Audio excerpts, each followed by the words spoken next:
Sino nakakaalam itong gulay na ito, oh? Ayan.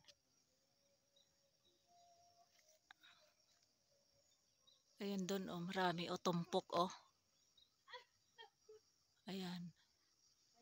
Tapos yung ano niya, yung leaves niya ay ito.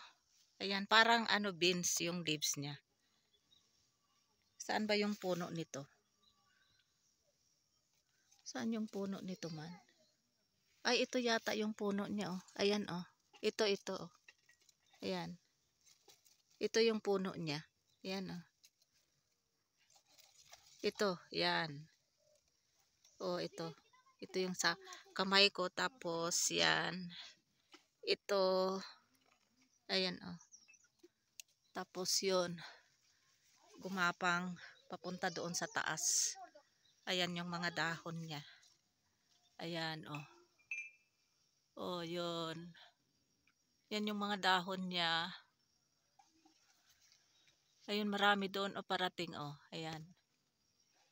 Yun yung flowers niya, oh. Ayan. Ganda ng flowers niya. Hindi masyado klaro. Ayun yung flowers, oh, yan. Tapos, yun yung mga dahon niya. Ayan, oh, daming bunga doon sa taas, oh. Yan yung mga bunga niya. Ayan. First time ko makakita nito, itong gulay na ito. Ewan ko kung meron doon saan, dyan sa, sa Philippines yan. Ito, tingnan nyo yung mga flowers niya. Tapos pag ano, lumaki na yan, ganito na, oh. Pero ito, lalaki pa ito. Ayan. Ayan, lalaki pa ito. Kumuha nga ako ng isa, ihalo ko sa ano, sa lulutuin ko na patatas at saka repolyo. Ihahalo ko ito isa, tingnan ko kung anong lasa. Pero sabi nung ano, may tanim nito ay lalaki pa daw ito. Ayan. Kaya hindi ko alam kung anong gulay na ito. Ayan, oh, yung dahon niya. Parang beans talaga. Saan pa ba? Marami pa eh. Ayun, doon pa yung mga dahon. Oh, yun doon banda, oh. Ayan, yung mga flowers, oh. Ayan, nakikita niyo yan, mga flowers. Saan pa ba? Basta ganyan yung flowers niya, oh. Ayan, ayan, oh. Oh. Ayan. Ganda ng flowers, di ba? Oh.